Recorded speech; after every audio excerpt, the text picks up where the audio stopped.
He was bigger than life. He was living history. He'd done the kind of things I dreamed about and read about all my life, but sort of missed that era.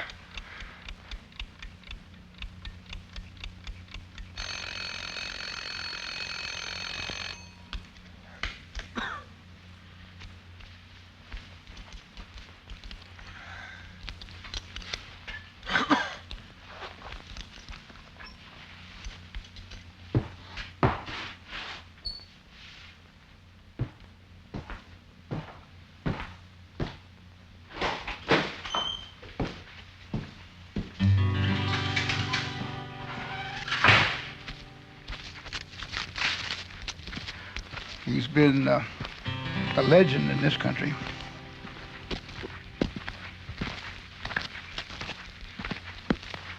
He could handle a rope just like nobody else could, I think. Maginni swung a big loop and never missed a feat.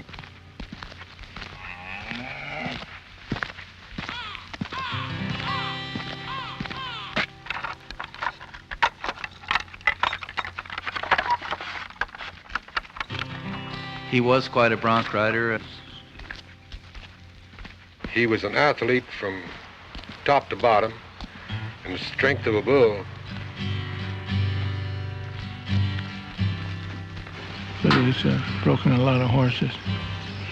They've broken him. He was the premier horse trainer in California. He had a reputation. I've been in Oklahoma.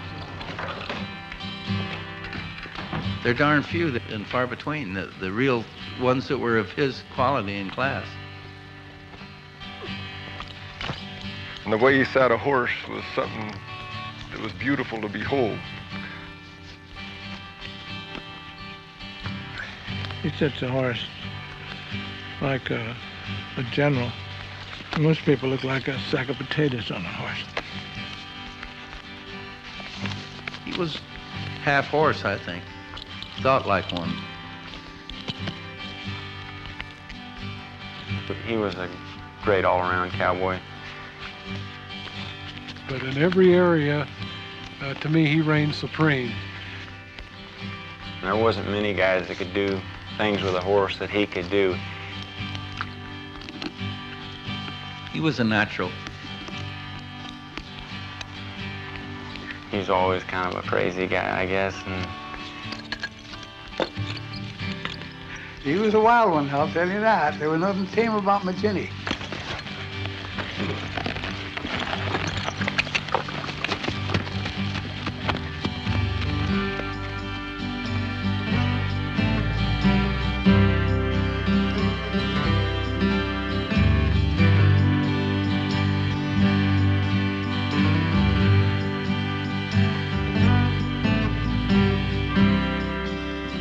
Born in 1894 up in San Benito County, 50 miles above Hollister. Way up where the owls hoot in the moonlight and the coyotes bark at strangers.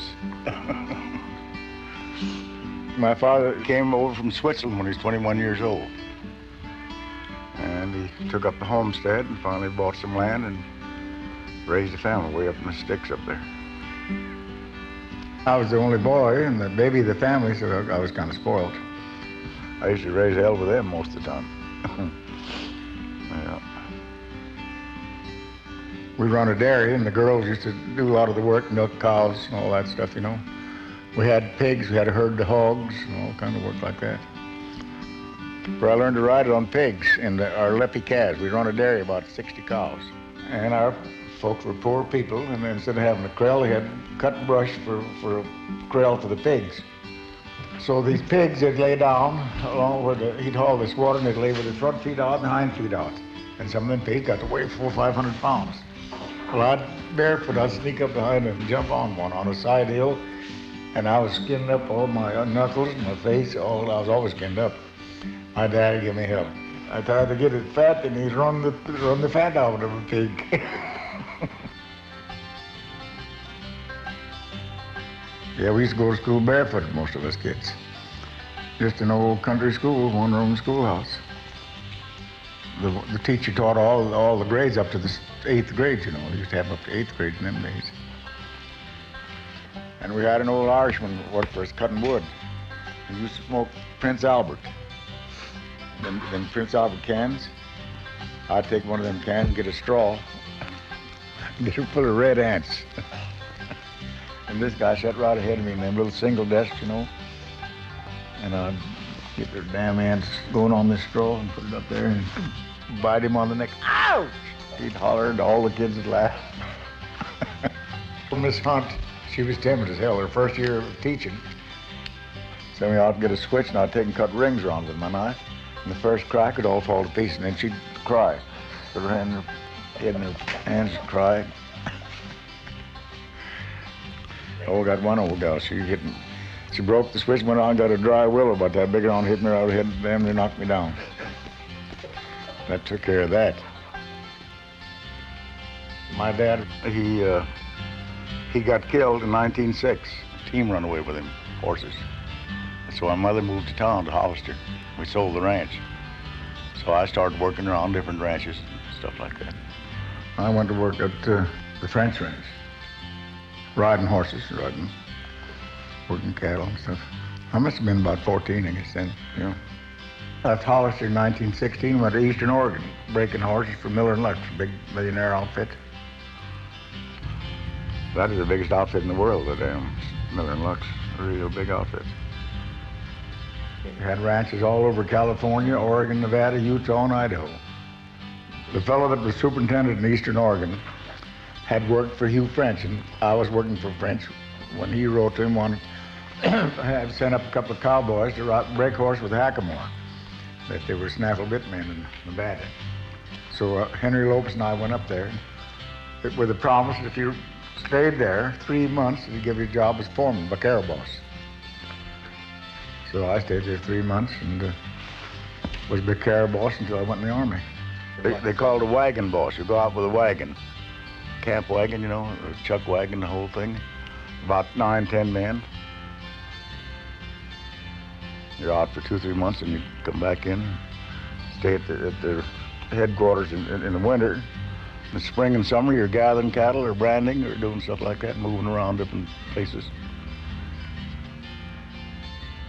So we went over to Burns, took 4,000 head of cattle to Burns, cows. Woke up one morning, 4 inches of snow. And all I had is a California little sweater, light boots, and no gloves or nothing like that. The gunny sack wrapped around my hands, and my feet, and my head. And all them guys laughing at them Oregonians that had been there all their life. That damn prune picker's gonna freeze to death. They call me a prune picker from California. And I said, the only thing that God Almighty ever made for a cowboy is that rabbit brush. You start far easy with that. And so I got over to Burns, and I spent my 3 months' salary for clothes, for winter clothes. Used to drive from Eastern Oregon to Nevada, Winnemucca. Miller Lux shipped all their old cows and their old bulls to California, and their weaners. Cows over 8, 10 years old, and the old bulls and the weaner calves. So you'd start out at one ranch and drive for 6 weeks, getting to the destination at Winnemucca, where you shipped to California. Didn't have no fences, night guard to keep the cattle. Sit on your damn horse and whistle, and one fellow sleep a while, it's the other fellow his turn to get on him. In the morning you start out, you count them again. See if you didn't lose any. Hell, you had a couple of thousand head time you got to Winnemucca. And not much feed on the trip. So they had a lot of mules. We'd ride the mules to save our good horse to show off on when we got to Winnemucca. Because there'd be 8 or 10 different wagons from different outfits all there at the same time. So it was quite a party. Sometime when you left there, you wouldn't have enough to buy a sack of Bull Durham. Yeah. And then went to the Army out from there. I was in the 346 Field Artillery first, and I transferred into the remount station. That's at Camp Lewis, Washington. Fort Lewis, they call it now. Yeah, they had horses on the field artillery and the cavalry and every other thing at that time. So they had 3,000 head of horses at Camp Lewis. And they'd issue them out for officer mounts and all kind of stuff, you know. I was there about 2 months, and I was sergeant. Duty sergeant, had to call a roll of a barracks. And then drilled the company once an hour a day. All the non-commissioned officers had to take turns drilling the company. I'd tell them to fall out and we'd tell stories. The rest of them just drilled for the whole hour.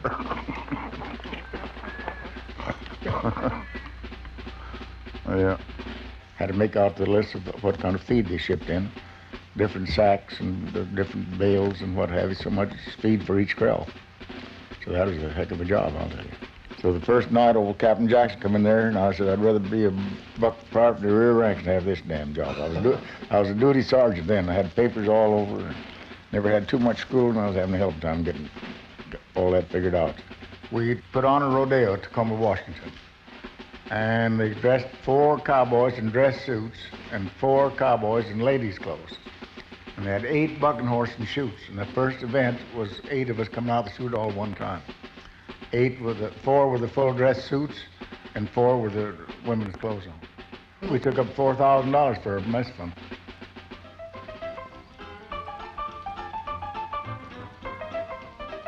Got out of the Army in 19, and I came back here in 21. And my wife didn't want to go back to Miller and Luck, so she wanted me to learn something else. So I got in line with about 65 guys in the line, and I never lived in San Francisco, but I told them I'd live there 6 months. So first I put in for a conductor on a streetcar. Run from McAllister to the ferry every 20 minutes. Out of all the guys, there must have been 150 lined up. They picked 4 of us, and I was one of the gunsels they picked. So I bought a suit, $35 for a cap and a suit. And these people get on the streetcar and want to transfer. Hell, I had more lost people in San Francisco than you ever. I just peel off the transfer and give this and that. Well, then I transferred from a conductor to a motorman. Well, the guy stands back of you and holds your hand. And you thump, thump, thump, and whoosh. The air bridge, a thing like that, a handle there. You give her this and you're supposed to release it, see? And out of Mecca, there are a lot of steep hills up there. The truck turned in front of me now. If we got to release it, I knocked everybody out of their seats. That's when I quit. They didn't even go get my pay. I was on about 2 weeks and quit. I gave them some wild rides, I'll tell you, boy. But that, whoosh.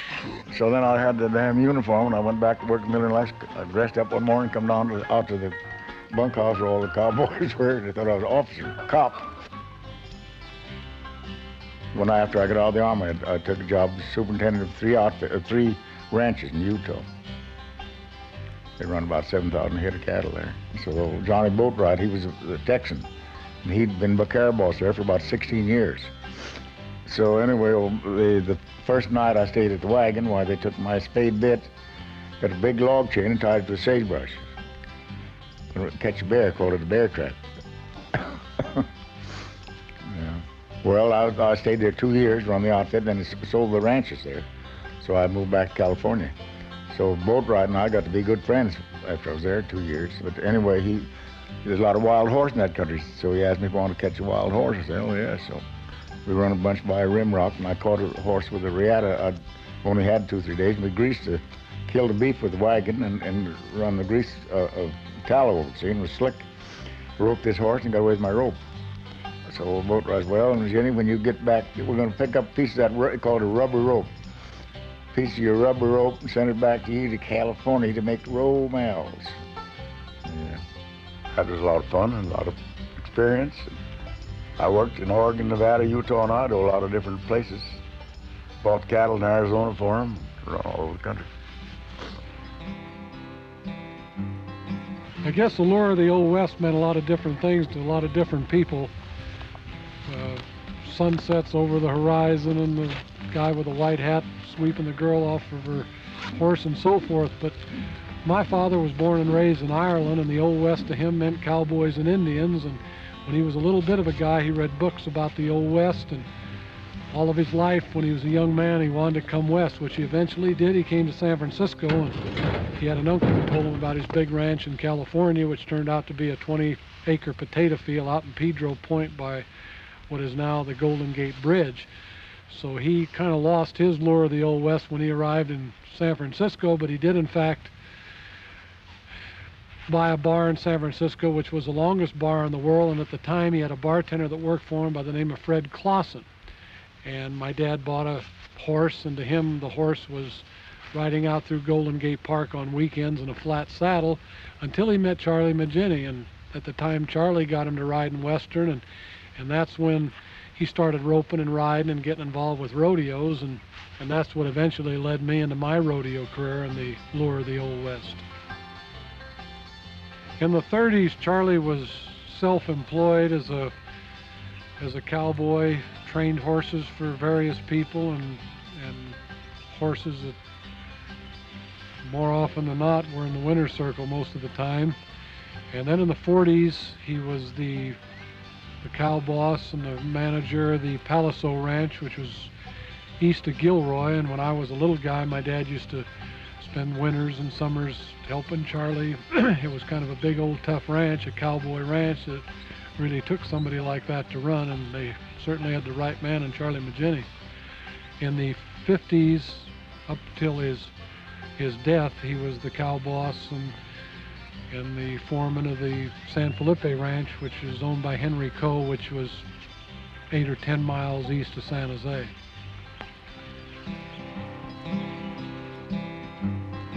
You know, thinking about Swiss, first time I met him was either 29 or 30. I was going to school. Charlie was living there with Paulie Mays on the corner of San Felipe and Pacheco Pass. He always had a rope in his hand. I'd go by going to school and he'd say, "Young fella, run by and beller like a calf," and I would, and he'd catch me and tip me over there on that old gravel road. And of course, got my clothes dirty and tear them once in a while. And my mother never cared much for Charlie from that day on, till she finally got to know him. But that's Swiss. Rope anything that moved. And I don't think he ever changed. You wonder why we call Charlie Swiss. Of course, he is of Swiss descent, raised up there in San Benito. But he was mugging cows for me in the wild cow milking it. I'm not sure was it Salinas or Livermore. We drew an old black ball-faced cow, and I caught the cow by luck, I guess. Charlie grabbed the cow, and I got the cow like to tore Charlie apart. And of course, those cattle, we call them Swiss Herefords. From that day on, I called him Swiss. And I think that's how his name stuck. Well, I was born and raised in San Francisco and always had the desire to be out in the country and work on a ranch. And a friend of mine had come down to be with Charles, in somewhere around 1930, probably 6 or 7. And when he left there, through that, why, he took me down and introduced me to Charlie, and I went to work for him helping him start some colts, and I was about as green as Gore, so that's really where I got my start also.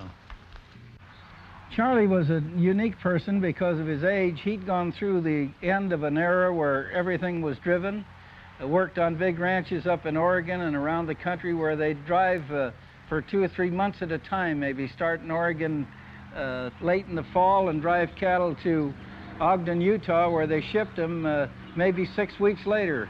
In fact, he's told me that lots of times on those drives he'd start with a young horse, and by the time he got him there, instead of being a green snaffle bit horse, he was a pretty well broke horse ready to go. And of course he went out of that time come back to California and to most of the West where it was fenced, and those drives were not like they used to be. The trucks came into being, and everything had changed. The automobile, the horse trailers, the long rides that he was used to taking and was part of everyday life became a different way of life. And he adjusted to those things. He talked a lot about the old times, but he wasn't the person that just stayed with them. He adjusted to what was going on, what was happening in the industry. Charlie and I, we go back a long ways, I guess, for a long ways for me. As long as I can remember much about being around horses and stuff much, we've lived close together here. We just lived up on the hill. We used to go up there when I was a kid, shoe horses. I'd play around with ropes a little bit with Charlie. He'd show me how to throw a heel loop. Every time I'd go up there, I'd come back and work on something more at home. I did that for every chance I got. And later on, when I was in high school, we'd go up and he'd have horses, young horses in that had never been rode, and I'd ride them once or twice, and he'd go on with them, but he'd help me a lot with my horsemanship. And I think that's really helped me today in my business of rodeoing and roping and bulldogging. I have to get on different horses all the time. He was always trying to be the best at whatever he did, was working with a horse. He wanted to have the best horse. If it was roping, he was the best. It didn't matter what he did. It was just that way. He was a competitor and a winner, and I think that's why he was so tough, besides being able to rope as well as he could, and such a great horseman, because it's all so important in rodeo, and to be a horseman, to be able to handle a rope, and to have the desire to win. And he had them all. He could make a horse, and he could handle a rope, and he had that desire, the winning drive that made champions, and that's what he was as a champion. He was a champion in the ring, and he was a champion outside. Didn't matter what he did. I went to San Jose in 1913 out to Luna Park. They had a rodeo there. I rode a bull and a horse at that one. Well, I didn't get bucked off. I rode him, but I didn't win any money. That's when I was first starting out, you know. Well, I joined the Rodeo Association in 1927, and that was the Turtles, and then they joined the RCA then afterwards. He was a bronc rider. He was a great roper, probably the best I'd ever seen in a corral. He was an arena roper, working cattle. I think he's probably the best I've ever seen. So in every area, the man as a cowboy really deserved to wear the title cowboy, because he was superior in every area. That's why he was an all-around great cowboy, is because he could work so many events well. I used to ride bulls, rope, calf rope, team ropes, single rope, rode broncs, showed horses, and pick-up man. I never did dog too good. I did do some of it, but I'd done all the events, see. They didn't start keeping world records until 1929. It's in the book, my name's in there, where that first year I won first in the team roping and first in the steer roping in 29. I won world champion in both of them.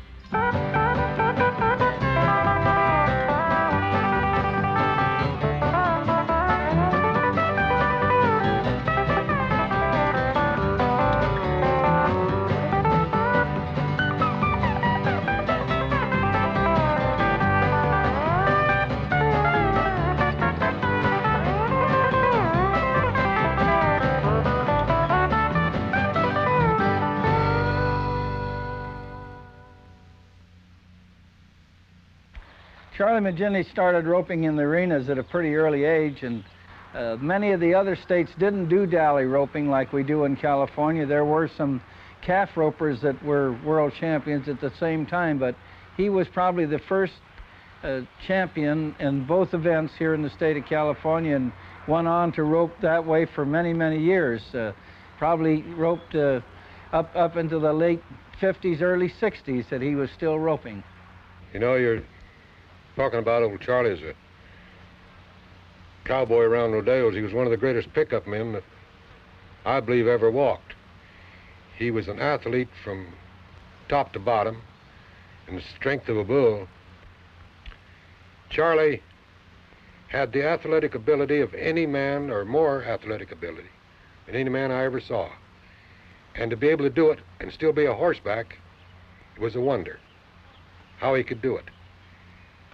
But I've seen him save boys' lives that were hung up and fouled. If Swiss couldn't get a hold of the boy, he could get a hold of the horse. He'd stop one or the other. I've seen him do it many a time. I think rodeo, and back in the 20s and 30s, and even on up further into the 50s and so forth, was more of a, you had more cowboys then. Yeah, it wasn't so much of a rodeo cowboy like today, but they were a working cowboy. They knew how to get out and work cattle. You go to a rodeo today and watch a bunch of them try to bring some cattle up the arena. You take 20 of them that can't bring 5 calves up. You know, they know how to rope them and be fast. were in Charlie's day. They were real cowboys. They knew how to work cattle. They knew how to get around them, and what they call, I guess, maybe cow savvy. I don't know. When we started, that was your line of work. The guys now could work in the drugstore and be a world champion because he goes to schools. They go to a bull riding school, they go to a roping school, they go to this different schools. Hell, we just what we learned on the ranch. Damn right. They got a lot of opportunities now that we didn't have. Back then, he went to Rodeo. He might ride for 2 days getting there. To get 30, 40 miles, I might be at a rodeo in Seattle, Washington one night, Bonifay, Florida the next, back to Seattle the next. Make all that in the same time it took him to drive 30 miles. They didn't have the modes of transportation that we have today to get to 155 or 200 rodeos as some of them do. They probably went to 15 rodeos if they went to a lot of them in a year. It wasn't so much of a full-time job. They'd go to the rodeos for a weekend and compete, go back and work. I'd take a hack of my horse and a bridle horse. I used to show horse all the time then. And a rope horse, 3 horses. Start out riding one, leading the other 2. And from there, go to Salinas, take 2 days to go over. So we'd all meet along the road up to San Juan and everywhere, and we'd rope everybody's cattle on the way over, have a lot of fun. When Charlie passed away, his wife Pinky came up to me. As I was there for a day at the funeral and on my way to another rodeo. She said, "Win this one for Charlie." And I did. I'd just like to say 82 was for Charlie.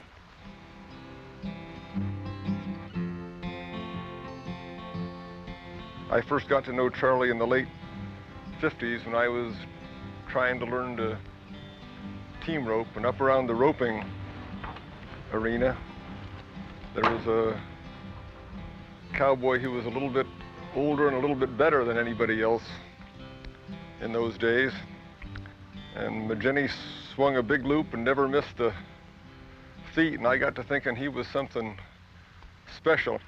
And then as I got to know a few people and got invited to a few brandings, I got a chance to see Charlie more in his real natural element.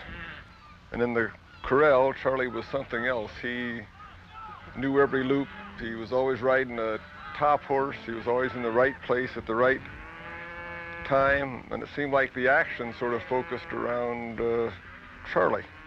Often, when you get there early and they were separating the cattle out, whatever ranch you were on, they'd ask Maginni to part the cows and the calves. That's a job that usually goes to somebody on a good horse who's really a top hand. I didn't appreciate that much at the time, but as I've been around a little more, I appreciate now why Maginni was usually the guy that was doing the separating. He could really get the job done. And the way he sat a horse was something that was beautiful to behold. And as years went on, I got a chance to visit with Charlie and hear his stories. And to me, he was really bigger than life. He was living history. He'd done everything there was to do. He'd done the kind of things I dreamed about and read about all my life, but sort of missed that era. There was nobody that could even come close. Charlie roping, even near close, 10 years ago that I remember. And last year, the last branding I seen Charlie out there was nobody that was close to him in the corral at that time. They bought 2,400 cows, Arizona cows, old cows. They horned them in September. They had holes in their head that big. They put cotton and pine tar in them. Well, that's just a nest for them gusanos. You know what a gusano is? Maggots. Well, first we had bottles of sheep dip and make holes in the cork, rope them wherever you saw one, and douse them in the ears with in the holes in the head with sheep dip. Well, that just made them fat. So finally we got chloroform, and that really knocked them. So we roped cattle all over that country there for 6 months. That's the year I won the world champion in roping, because you had sure a lot of practice. Tie hard and fast in them steep hills, man, it's steep country that way back there, Calaveras. Lots of roping. He could rope them from anywhere, and that's what a real cowboy has to be able to do. You have to be able to catch them. You got to catch them to doctor them. He could catch them from the side. He could catch them, rope them over their hip, catch them. He can catch them any way. I suppose Charlie Maginni was one of the finest horsemen of his time, and maybe of all times. Things were a lot different when I went to work for him in 1937. Some of the horses that they had were not gentle like the horses are today. There was a different technique in breaking the horses. They weren't even halter broke. Some of them would kick your hat off. There were just many different things that you had to do to horses then that we don't find that we have to do today. You know, Charlie was about as good a hand with a outlawed horse as anybody I ever knew. You know, he was the kind of a hand that if you put him on a broomstick, he'd make Cowboy out of it. But other people could take the best horse in the world and not get much done. But Charlie could just make a horse do anything he wanted him to in time. He was the premier horse trainer in California. He had a reputation. I've been to Oklahoma and Texas and had a lot of old timers for years ask me about the great Charlie Maginni. A couple of horses that I remember was a horse called the French Horse and Johnny that were great bridle horses in California that Charlie trained and shown, won the Cow Palace and so forth in the early 40s. And there wasn't many guys that could do things with a horse that he could do. He could put a mouth on one just like buttermilk. He'd take the time. They don't do that anymore. I guess it's just not profitable for them. They take a horse and they have him in a bridle and going and showing in a year or year and a half. He used to take a year before he even picked up the bit. He'd ride him in a hack-a-mole for 6 months, stick a bit in their mouth, ride him in that for another 6 months, and then he'd start picking the bit up and doing a little bit something with it. He wouldn't hurry one. He'd give them all the time they wanted, and I think that's why he had, one reason he had such great horses. He wound up with a finished product that was every bit as good as the horses we have today, I believe. It's hard to compare what happened 40 years ago with what goes on today, but I think that he did a remarkable job. His horse's reputation on ranches was about as good as anybody's I've ever seen. To see Charlie ride a horse was real poetry. To see him with the rope, the man could give you a message just seeing him in action. I think, honestly, and I would say this honestly, and that is that Charlie was forgotten in the past 20 years more about a horse than most of the cowboys today will ever know. Eventually, what you see today in the young cattleman or the cowboy or the horseman, a lot of this came from Charlie Maginni or people like him that took the time to teach people, that learned the skills and pass it on through other generations. He was always that way. One hell of a hand. There was never a better one. They've been some as good, but never a better one. I think when the term tough was coined, why it had to have been coined after Charlie Maginni. I've heard a lot of stories and I've seen some things, but you ask yourself, a lot of people retire at 65 years old. He was still breaking horses at 82 and 83 years old. So that alone shows me that the man's got to be pretty tough. I've seen him take wild, snaky horses that people wouldn't even mess with, and Charlie'd stick a saddle on them and get on them, and a few weeks later he had a broke horse. But I remember in particular a couple of stories. I was riding a horse with a friend of mine, a little buckskin mare, and I was riding her, and I'd rode her about 5 or 6 times. Didn't have her rendering too good. But anyway, rode up under a willow tree. Instead of just gee-hawing her and turning around, I'd taught her to back a little. And I'm kind of determined, you know. So instead of turning her around, she didn't want to back, and there's in the creek, a lot of rocks and what have you. So I just kind of give her a little pull, just froze, stayed there. Give her another little pull, froze her. So, I'll give her a big pull. And she went right over backwards, punctured my lung, couldn't get my breath, and I don't know what the hell happened. Anyway, I was knocked out. And I got up and looked around, and that son of a bitch was staggering. You know, I was kind of proud of myself. I thought that son was hit me in my breast with her head and knocked her out. And the doctor, he said, I just got there in time because my lung was punctured and I was about to die. And I told him what happened. How in the hell you were the punctured lung and the condition you're in, how'd you get up and walk and lock the horse in the creel, walk clear over to the cookhouse and call your wife to come and get you? I'll tell you something, mister. I know why. I looked up in the limb and seen two big buzzards just looking right at me. After I come back from the hospital and everything, I went back looking around a little more. I seen some buckskin hair on a rock. Must have hit the rock instead of me. In the old days, my dad used to go to the Paliso Ranch, and they'd be way back in the mountains in a cabin. Charlie'd wake up in the morning, and he used to love hot peppers, the real Mexican hot peppers. And my dad, being from Ireland, was used to bland foods, so the first thing Charlie'd do is unscrew the top of the peppers and take a big mouthful of hot peppers and chase it down with a little whiskey. My dad tried it, but it didn't work too good with him. And the time they step out of the cabin, why, it'd be 20 or 30 degrees, and Charlie'd be sweating and just buckaroo all day.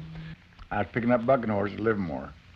The horse jumped, hit the fence, and his rump come over and hit me in my back, and it spelled my pelvis, broke my pelvis. So I was in the hospital about a week in Gilroy, and the show next weekend was at Rodeo.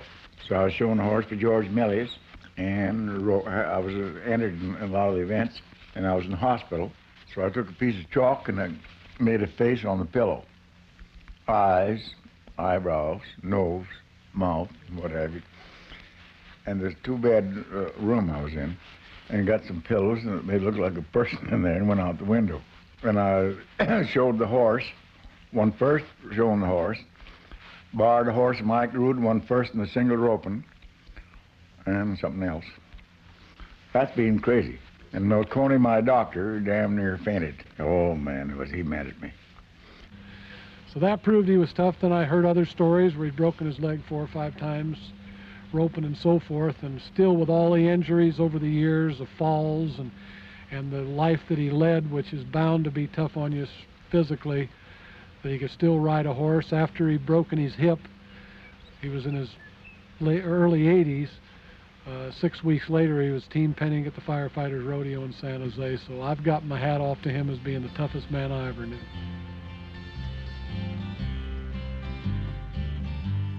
And after somebody's gone, I think there's a tendency to say champion this and champion that.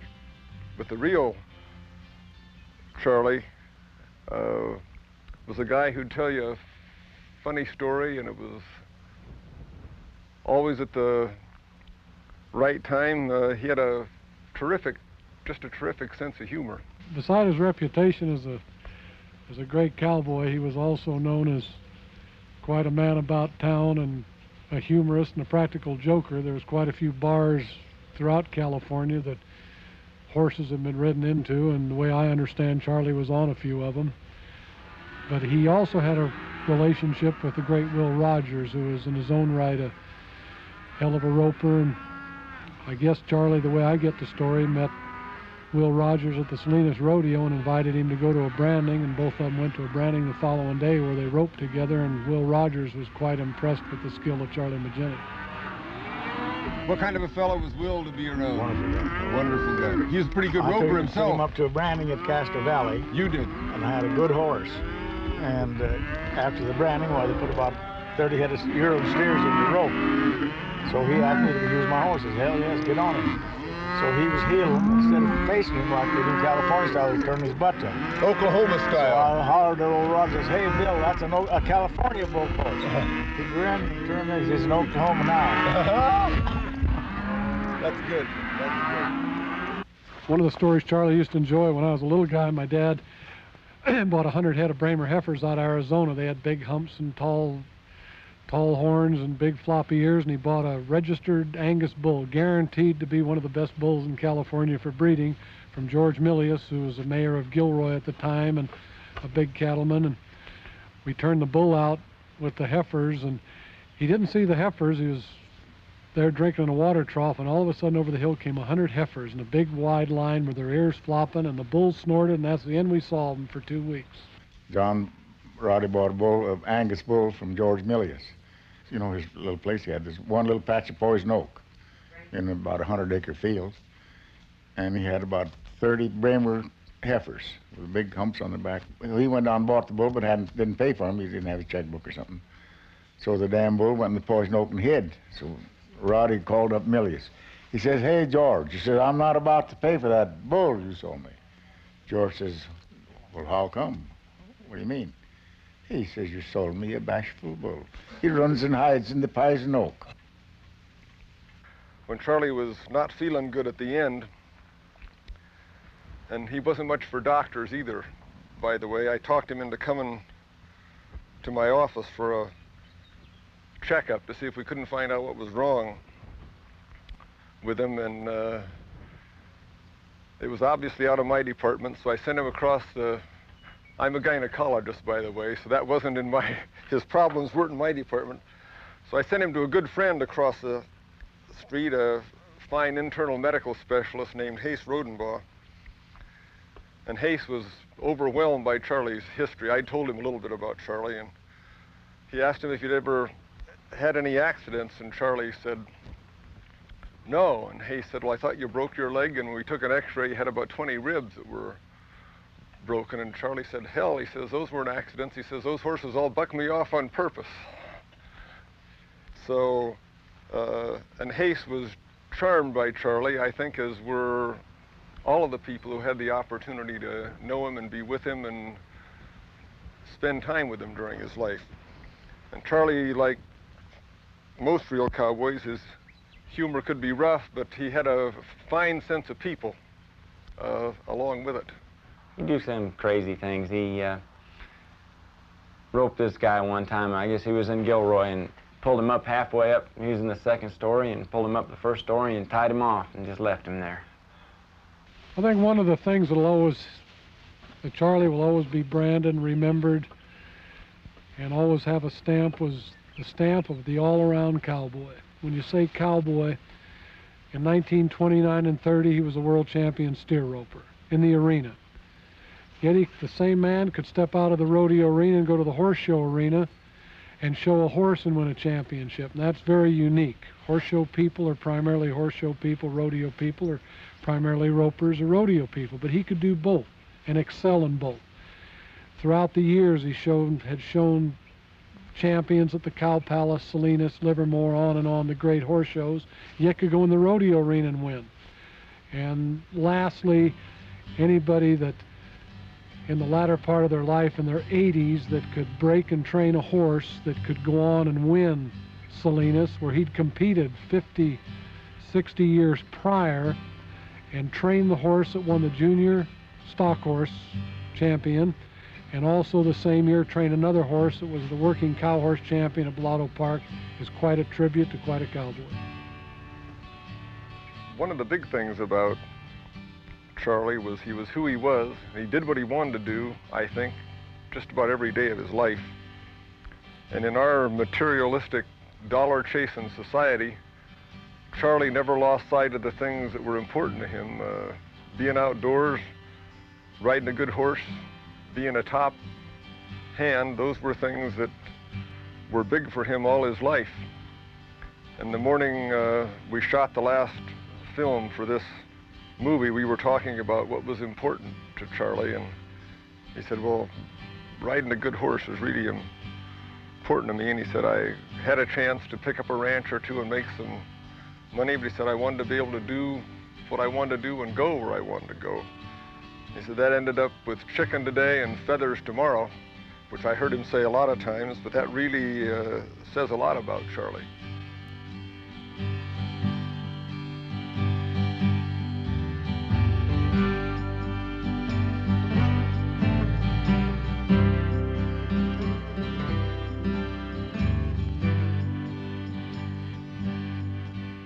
And one time in Salinas, I got the match rope and used $50 in a single rope, and each man put up $50. I caught a steer and 4 flat, just really stopped him right now, and broke the Honda out of my rope. The rope was worn, you know, grass rope with the Honda. I think it was $600, something in the pot. He was the best horse I ever rode in my life. I could pick up horses on him, get drunk on him, and show him that everybody wanted to see him, rope on him, Hayes bulldog and steers, and go out on the track and win first in the bridle class. Now that takes quite a horse.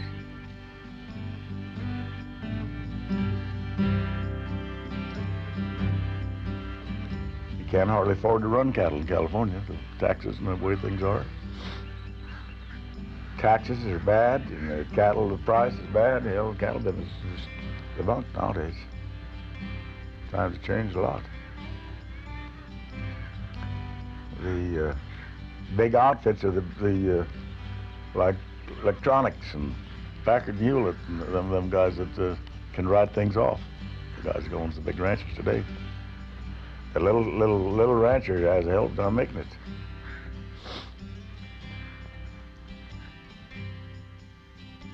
Charlie, name 4 most important things in life. Good whiskey, good horse, a good dog. No, I'd say a good wife, good horse, and a good dog, and good whiskey. I'd say the wife first. Your compadre, your companion.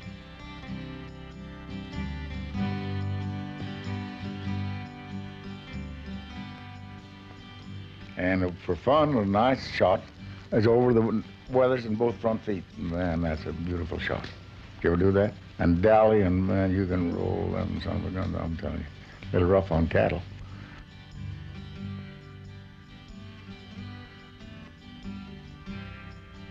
I love a good dog.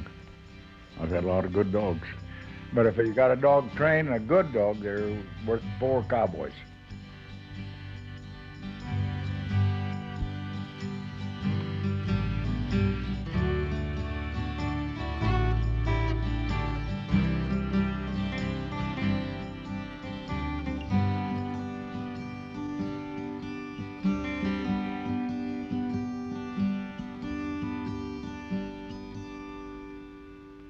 My mother's one wanted me to be a plumber.